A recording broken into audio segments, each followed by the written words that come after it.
Hola, buenas tardes. Soy Miguel Peiró, algunos me conocéis, otros no. Formo parte de la Junta de Gobierno del Colegio de Arquitectos y bueno, me han cogido para hacer la presentación así un poquito de imprevisto, espero no hacerlo muy mal, Ana. Nada, lo primero, daros las gracias por venir, un día tan caluroso, un día de julio, tráfico, calor, pero bueno, estamos aquí todos en un entorno que creo que es agradable y que nos gusta, y en torno a la presentación del libro de Ana Monviedro, que se llama Neuroarquitectura, aprendiendo a través del espacio. Me comenta que es la tercera edición y solamente lleva un año publicado el libro. Vamos, todo un éxito, Ana, enhorabuena. Enhorabuena. Creo que es el remate perfecto para toda una semana que ha habido en torno a la percepción, a la neuroarquitectura y espero que os guste y le doy paso a Ana para la presentación de su libro. Gracias por venir, Ana. Muchas gracias. Ahí, slideshare. Aquí. Pues muchas gracias por la presentación. He estado aquí esta mañana haciendo un curso express sobre cómo aplicar la neurociencia a la arquitectura y ha sido bastante agradable, la verdad, poder compartirlo con las personas que habéis venido. Y me parece muy bonito también cerrar este día después de haber tenido la formación esta mañana con la presentación del libro, que como comentaba, pues ha entrado en reimpresión otra vez. Entonces he conseguido traer 6 ejemplares de la primera edición que tenía. Y bueno, si alguien lo quiere adquirir, pues se pueden quedar aquí con vosotras y vosotros. Entonces, bueno, del libro en realidad no voy a contar mucho, porque lo tenéis, si lo queréis leer, ¿no?, de los contenidos. Voy a contar alguna anécdota que no está en el libro. Y es que este libro realmente era lo que iba a ser mi tesis doctoral. Entonces, cuando yo empecé la tesis doctoral, lo que quería, el objetivo principal era elaborar un manual que pudiera ser utilizado por profesionales del diseño, que explicara como paso a paso cuáles son los impactos que el entorno tiene en las personas. Y cuanto más estudiaba y cuanto más investigaba y más avanzaba, veía que eso no podía ser. Y tuve que dejar la tesis. Que fue muy duro, fue muy triste, no quiero llorar, pero fue muy triste porque me di cuenta de que no era posible la hipótesis que yo había planteado al principio. Pero creo que fue muy valiente también porque me di cuenta de que todo lo que yo había estudiado no valía para lo que yo creía que valía, pero valía para otra cosa, que es para dar a conocer cómo es esta relación que las personas tienen con el espacio construido. Entonces, el texto que yo tenía para la tesis doctoral lo reescribí y se transformó en este libro, que me encargaron desde la editorial. El director de la Fundación Edelvives me pidió expresamente, o me ofreció, publicar un libro con lo que yo hacía, ¿no? Y de hecho, en los agradecimientos lo cuento, eso sí que lo cuento, de no ser por el encargo de Juan Pedro Castellano, yo no habría escrito el libro, porque no veía que eso tuviera una utilidad. Pero él lo vio claramente. Entonces, el libro realmente no va dirigido a arquitectos y arquitectas, no es un manual de diseño. Es una experiencia que, de hecho, lo escribo como una conversación en la que explico cómo yo misma he ido descubriendo cuál es la relación que las personas tenemos con el entorno construido. Entonces, al principio lo cuento, que es como un paseo por un bosque, como las clases que doy, y es muy parecida a las clases que doy. Yo estoy contando cómo a través de anécdotas y a través de la información que he ido estudiando, descubro la relación que las personas tenemos con el entorno. Y realmente está eso dirigido a todas las personas, porque todas las personas habitamos espacios. Lo digo para que no os esperéis un libro súper técnico. Luego está el tema del título, que esto lo hemos contado esta mañana en la formación, pero para las personas que no habéis estado esta mañana en la formación, la palabra neuroarquitectura está por definir. No hay una definición concreta todavía que exprese o que diga el valor que hay detrás de esta palabra. Realmente, académicamente hablando, deberíamos hablar de neurociencias aplicadas a la arquitectura, porque las neurociencias o el conocimiento del sistema nervioso es el origen, es lo que da lugar a la psicología, a las relaciones sociales, a todas las funciones más complejas propias del ser humano. Entonces, el conocimiento del sistema nervioso nos ayuda a tener un entendimiento de los seres humanos como seres vivos.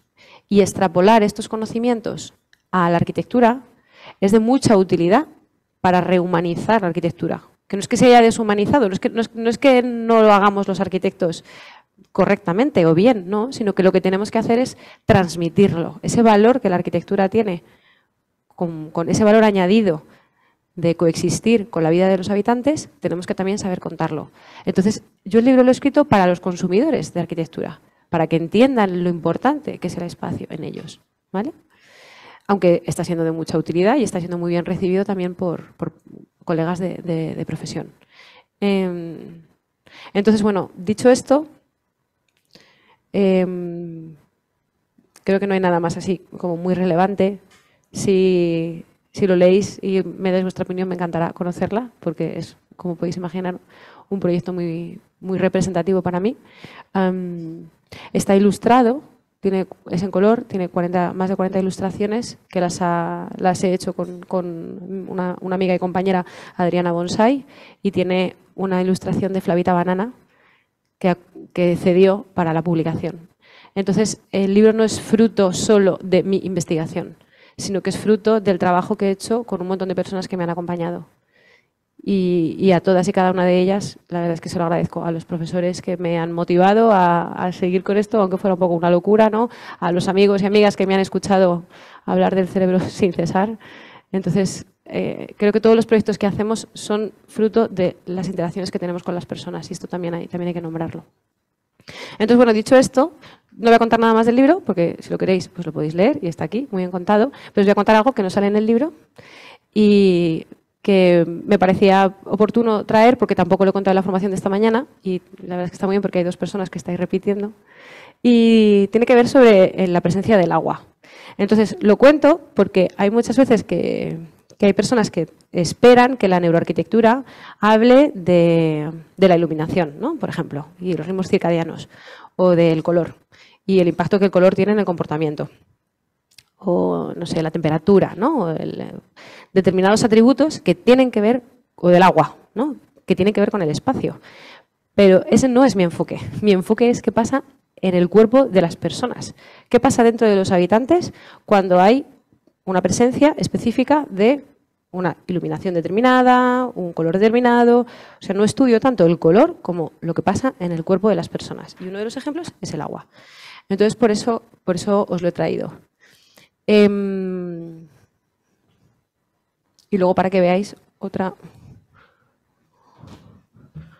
manera de hablar del agua en la arquitectura, o cómo hablo yo del agua en la arquitectura. Es muy cortito, o sea, esto no creo que estemos más de 15 minutos, porque me apetece también hablar con vosotros. Entonces, bueno, el agua, aparte de todos los beneficios que tiene en la atmósfera, a nivel climatológico, etcétera, etcétera, es muy interesante porque funciona, por ejemplo, como un espejo también, ¿no? Y entonces te permite ver, esta lámina de agua te permite ver el cielo desde dentro de la casa, para una persona que no puede salir de la casa por cualquier razón, ¿no? Esto es una case study house, si no recuerdo mal, en Palm Springs, y es muy bonito cómo construye el paisaje a través del uso de las láminas de agua, que eso se ha utilizado mucho, ¿no? Y cómo rompe los límites, cómo el agua entra dentro de la casa, la piscina entra dentro de la casa. En el Sanatorio de Paimio, que seguramente lo conozcáis, de Alvará Alto, puso especial atención al agua en los lavamanos. Y aquí el agua, cuando por ejemplo un grifo está roto, está estrechamente relacionado con el paso del tiempo. Entonces puede funcionar como un reloj. Lo curioso, aquí claro, Alvará Alto se puso en la piel del paciente con tuberculosis que no puede levantarse de la cama y que ese grifo que se rompe un viernes por la noche no es arreglado hasta el lunes por la mañana, ¿no? Y lo mal que se puede llegar a pasar si lo único que escuchas es un goteo constante. Eso puede llegar a ser un sufrimiento bastante grande, ¿no? Entonces, el detalle del lavabo evitaba que esto sucediera, ¿no? Que hay muchas personas que yo no lo sé a ciencia cierta, a lo mejor alguien lo sabe aquí, creo que Ainhoa Alto estaba detrás de este diseño también, de este trabajo de empatía, ¿no? Que era su mujer. Pero claro, el agua, que puede parecer que es un elemento visual, también es un elemento acústico con este paso del tiempo. Y es que, como hemos hablado esta mañana, el cerebro Lo que hace, para facilitarnos la vida, es algo positivo, realmente lo hace para nuestro bien, es que se anticipa a los sucesos. Entonces, cuando te están contando algo, tu cerebro está anticipando cómo va a terminar esa historia, ¿no? O cuando estás escuchando un sonido, tu cerebro se va a anticipar a cuál es el sonido que viene después. Y por eso desespera muchas veces el sonido del segundero, porque tu cerebro se aburre, porque ya sabe lo que viene después y necesita cambio, necesita algo diferente. Y en el caso del agua en Paimio está actuando así.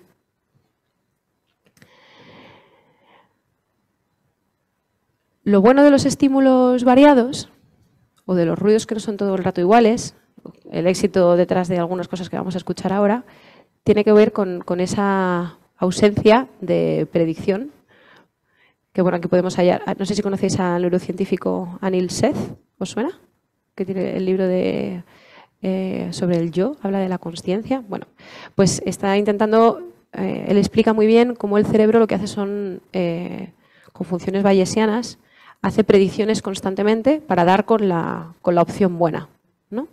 Entonces, bueno, siempre va a encontrar como la función paramétrica, pues va a luchar por encontrar qué es lo que viene después, ¿no? Siempre va a encontrar el parámetro irregular para poder crear esta función, ¿no? Y en el sonido, creado por el movimiento del agua, al cerebro le cuesta mucho. Entonces, el movimiento del agua nos puede dar cosas muy positivas con respecto al confort, porque al cerebro le cuesta mucho saber qué es lo que viene después. Y cuando he leído sobre el agua y sobre el sonido del agua y cómo entendemos la información auditiva, curiosamente el sonido del mar es un sonido al que podemos estar expuestos durante horas y horas y horas y no nos cansamos. Tú te pones una canción en bucle, la que sea, y no aguantas mucho rato, porque tu cerebro enseguida como que se quema, ¿no? Pero el sonido del mar no sucede. Con el sonido del agua, con este tipo de sonido del agua, no sucede. Y es que este sonido, a ver, porque debería sonar, el sonido del agua es el sonido Brown. ¿Conocéis alguien sabe aquí un montón de acústica? ¿Lo sabéis de acústica? ¿No? ¿Sí? ¿No? Mis conocimientos son muy limitados en acústica. Me gusta mucho, pero sé muy poco. Y está el sonido rosa, el sonido blanco, seguramente os suenen, ¿no? Y uno de ellos es el sonido Brown, que no es que sea marrón, a veces le llaman sonido marrón, pero es Brown porque Brown era el señor que como que diseñó el sonido, ¿no? Y suena... ¡Ay, no suena! A ver, porque quería que lo escucharais. A ver, espérate, voy a intentar ponerlo, ¿vale? Para que lo escuchéis. ¿Puedo? ¿Sí?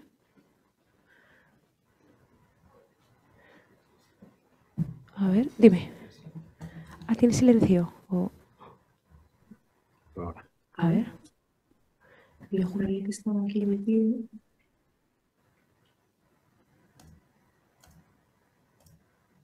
No. Bueno, no pasa nada porque buscamos ruido Brown y aparece. Aquí. Mira, el ruido marrón. Uy.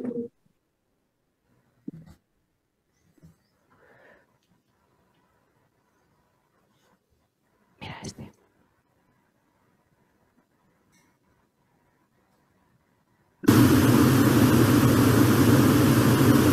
Este es el ruido Brown.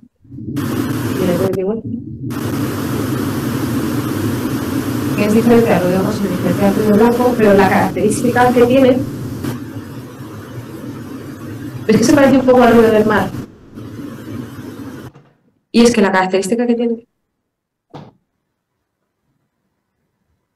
el ruido Brown es que tiene muchas ondas muy diferentes.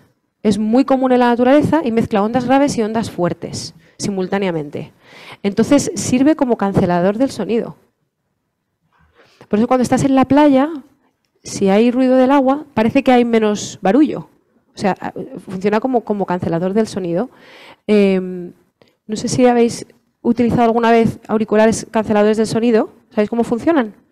Se pusieron de moda hace unos años y ahora la verdad es que es bastante sencillo encontrarlos en el mercado. Entonces, estos headphones lo que tienen son micrófonos hacia el exterior y van simultáneamente creando ondas opuestas a las que reciben. Auriculares canceladores y gracias canceladores del sonido funcionan así, ¿no? O sea, cogen las ondas de fuera y hacen las ondas opuestas para que la suma de cero. Y entonces tú solo escuchas la música que tienes. Si alguien grita a tu lado o un coche pita, lo vas a escuchar porque no le da tiempo al auricular a emitir la onda exactamente opuesta, pero funcionan muy bien, ¿no? Entonces, el sonido del agua funciona de manera muy parecida. Pero claro, tiene que ser el sonido tipo Brown. No puede ser una fuente, que de hecho en la Alhambra, ¿no?, cuando haces las visitas guiadas, te hablan de las fuentes cristianas y de las fuentes árabes. Porque las fuentes árabes son las del murmullo y las cristianas son las del jaleo. ¿No? Y cuando es demasiado jaleo, no, porque entonces estamos en otra frecuencia, ¿no? Necesitamos unas frecuencias que ayuden a eliminar el resto de sonidos. Y esto es muy interesante porque vivimos en un mundo súper ruidoso. No solo visualmente, sino también acústicamente. Entonces, a lo mejor podemos utilizar el agua, aparte de para cosas medioambientales que tienen que ver con el espacio de piel para afuera, también para cosas que tienen que ver con el espacio de piel para adentro, que es lo que yo entiendo como neuroarquitectura, para que nuestros circuitos neuronales funcionen de manera más amable y más cómoda, ¿no? Entonces, este es uno de los, esta es una de las utilidades del agua en la arquitectura o en el diseño o en nuestra vida diaria.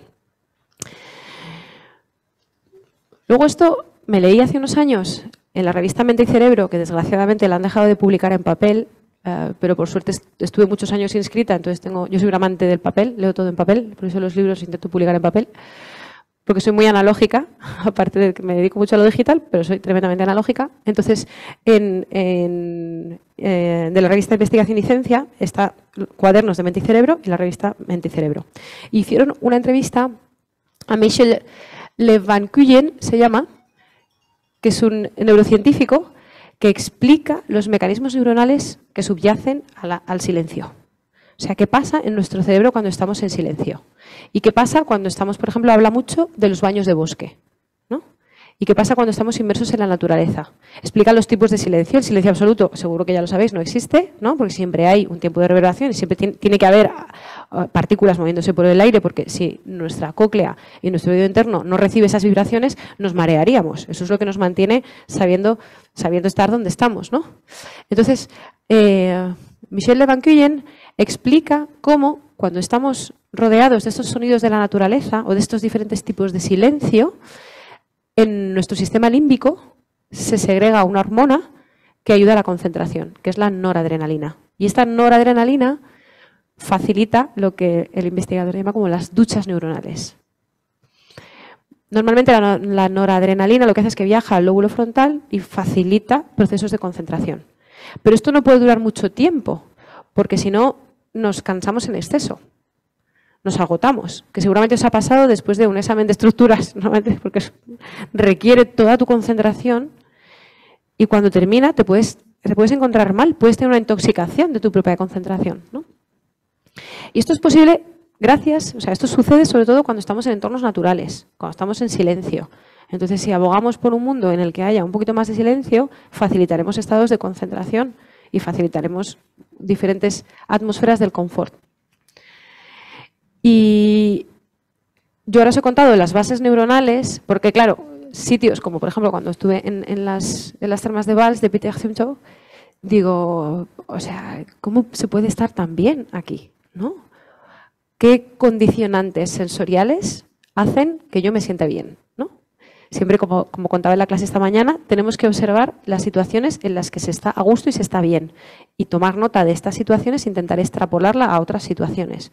Lo que está mal ya sabemos que está mal, va a ser difícilmente arreglable. Vamos a intentar poner el foco en lo que sabemos que funciona. La presencia de agua en las termas de Valls, en las termas de Caracalla, en diferentes espacios, facilita estos estados de concentración y estos estados de calma por una infinidad de situaciones, porque venimos del agua, por el tema de la temperatura, por nuestra piel, por la ingravidez, ¿no? A mí me gusta mucho nadar, mucho nadar, y es que nadar es como volar, es un tema de densidad, cambia de densidad. Entonces no podemos volar por el aire, porque somos más densos que el aire, pero sí podemos volar por el agua, ¿no? Entonces, apreciar los materiales de construcción, en este caso el agua, desde una perspectiva en la que interactúa con nuestro cuerpo haciéndonos sentir bien, es fundamental para tener un cambio de perspectiva, en el que la arquitectura ya no es, como decía Le Corbusier, los volúmenes debajo de la luz del sol, ¿no? O algo así, no recuerdo la definición de arquitectura de Le Corbusier, sino que estamos hablando de una arquitectura que lo que hace es que coexiste con el ser humano y le hace la vida más sencilla, más agradable, más bonita, ¿no? Y este realmente es un ejemplo de cómo podemos utilizar el agua en diferentes formas para facilitar las sensaciones de silencio, que creo que hace mucha falta hoy en día. Y Peter Zumthor, que tuve también la suerte de verle hablando en directo en Helsinki, cuando hicieron el aniversario de Artec, dice que es esencial identificar el silencio mental de uno mismo para producir buen trabajo y para estar concentrado. Entonces, si yo os pudiera dar un consejo hoy o regalaros algo para que os llevéis, es que intentéis descubrir cómo son esos momentos de calidad de silencio mental vuestros, para poder trabajarlos más y extrapolarlos al espacio construido. Y ver, oye, ahora estoy en un momento de calidad de silencio, ¿cómo lo defino sensorialmente, ¿no? ¿Qué es lo que está pasando? ¿Qué condicionantes espaciales hay que me han ayudado a tener esta sensación de bienestar? Y esto, trasladarlo al espacio construido. Porque creo que estas son las pequeñas fórmulas y los pequeños tips que nos ayudan a hacer una arquitectura más conectada con las personas. Y esto es lo que os quería contar, en agradecimiento por presentar el libro.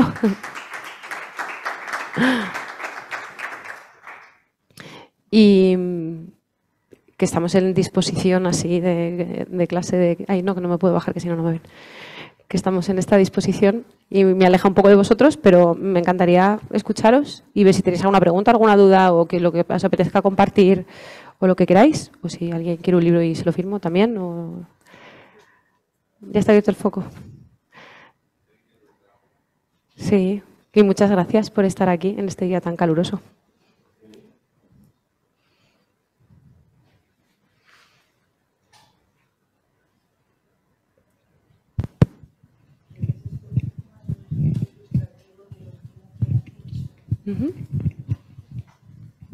Un ejemplo ilustrativo del último que has dicho, porque se ha quedado un poco así en definición, pero si no me lo cuentas un poco en concreto, eso que dices de buscar tu silencio, ¿cómo era?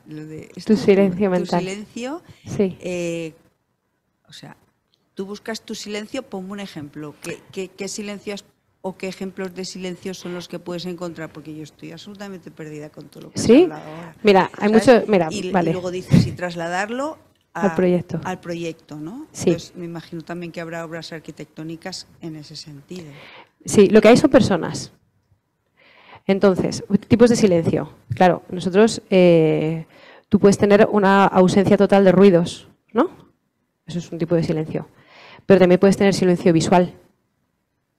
Puede haber una ausencia de estímulos visuales que te ayude a poder concentrarte mejor. Por ejemplo, en este caso es para la concentración, ¿no? El silencio también es de tus propios pensamientos o voces interiores. Hay muchos tipos de silencio diferentes. Sí.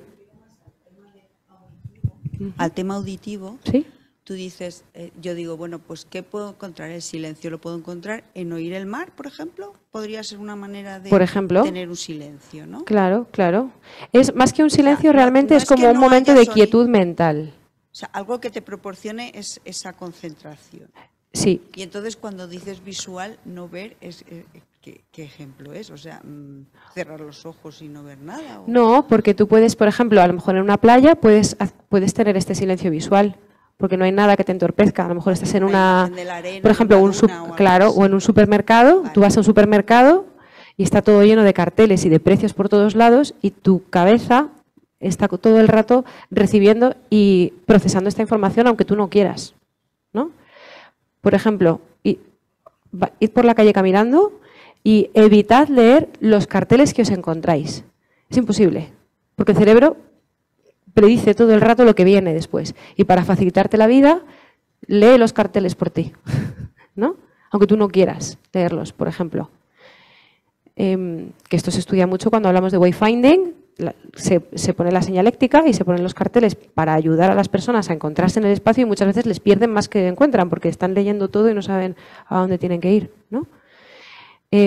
Claro, yo he hablado de silencio mental, pero quizá debería haber utilizado la palabra quietud, porque estamos constantemente, el lenguaje lo tenemos metido en la cabeza y siempre hay una voz, algo, cosas que nos decimos. Es muy difícil acallar, los budistas le llaman el mono inquieto, ¿no? Creo que le llaman también, Santa Teresa le llamaba la loca de la casa, ¿no? Esta voz que tenemos dentro, aprender a callarla es un ejercicio que se hace mucho en meditación y es buenísimo porque te ayuda a trabajar un área de la corteza frontal que se llama la ínsula, que es el área de la compasión. Entonces, por eso os lo decía, ¿no? Es un ejercicio muy bonito para trabajar la compasión. Esto me estoy yendo como 3 clases más tarde, ¿no? Pero necesitamos identificar cómo es esa sensación de bienestar mental. Entonces, si nosotros aprendemos a identificar la sensación de bienestar mental, que por ejemplo, yo la encuentro en las bibliotecas, normalmente.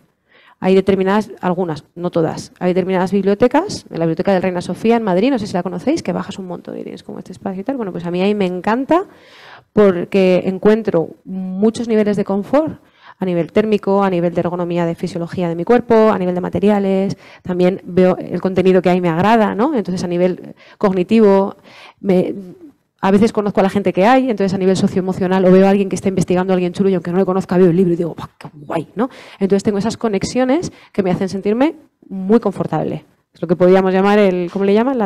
El de confort, la zona de confort.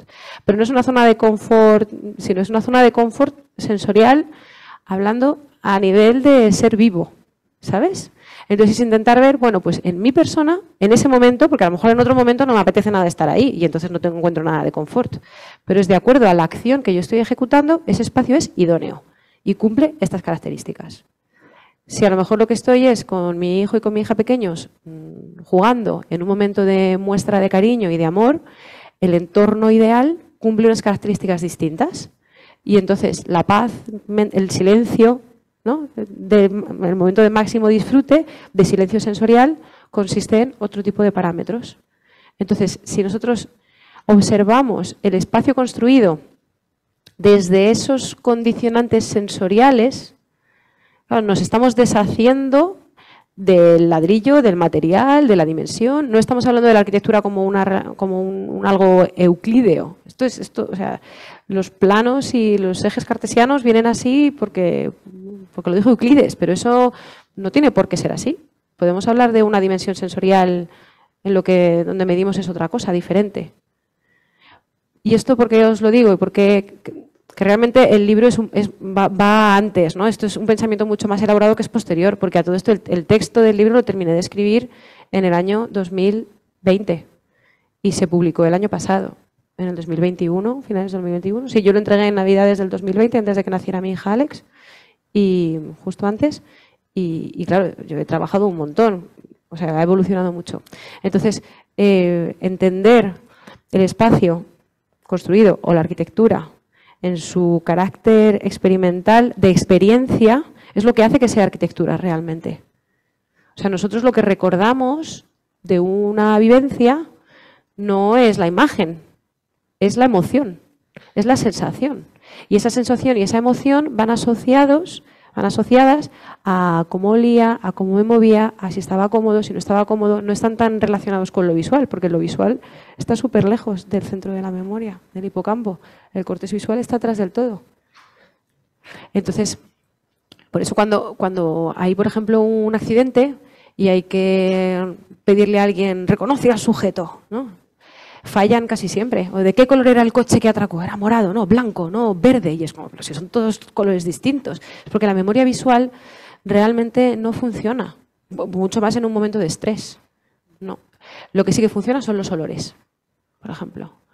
Porque la glándula pituitaria está al lado, ¿no? Está al lado de la amígdala y al lado del hipocampo. Entonces los olores sí que nos transportan a sitios, por ejemplo. Entonces cuando estés en un momento de paz mental y de disfrute, o al revés, también puedes mirar, oye, ¿en qué sitio se encuentra un disconfort grande? Entonces, ¿qué está pasando a nivel sensorial para que yo asocie esta matemática, ¿no? Este cómputo global de sensaciones, yo lo estoy trasladando al malestar? ¿Por qué? ¿Le pasa a más gente o no le pasa a más gente? ¿Es esto solo mío o es algo, o es un denominador común con otras personas? Y yo lo que estoy viendo es que hay partes, sobre todo las relacionadas con el bienestar, que son comunes a las personas, y las relacionadas con el malestar varían mucho más. Son mucho más complejas. Que yo tengo mi propia teoría de que como que nacemos por defecto en estado de bienestar, pero es el contacto con el entorno y con las situaciones que nos toca vivir lo que nos provoca malestar. Estas pequeñas fricciones. Pero esto es una lectura mía que no he hecho ninguna investigación ni tenemos ningún número al respecto. ¿Te he contestado? Más o menos. ¿Sí? Es un poco elaborada la respuesta. Pero claro. Sí. ¿Tu nombre cómo es? Elvira. Gracias, Elvira. Sí. ¿Tenéis alguna pregunta más? O algo que no sé, que queráis compartir, tampoco tiene por qué ser pregunta. Que estoy con el micrófono, pero porque se está grabando.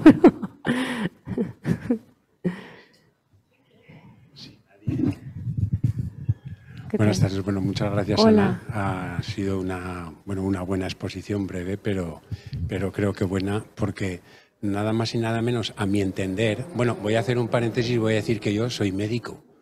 Bueno, entonces, algo te he entendido, ¿no? Ay, qué bien. Y es que te lanzas, y más cosas que luego te comento aparte, te lanzas de lleno al océano de la neurociencia.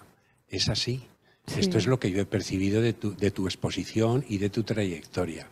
Entonces, claro, lo relacionas, evidentemente, eres arquitecta, creo, ¿no? Vamos a decir esto. Sí, Aparte, tengo un máster en claro, neurociencia también, sí, exacto, pero soy arquitecta. Estoy en ello, efectivamente. Eso es. Pues en tu campo, en tu disciplina de formación y profesional, que es la arquitectura, pues has hecho eso, ¿no? O sea, te lanzas al campo de la neurociencia, porque lo que nos has explicado es neuroanatomía, nos has explicado neurofisiología, etcétera, etcétera.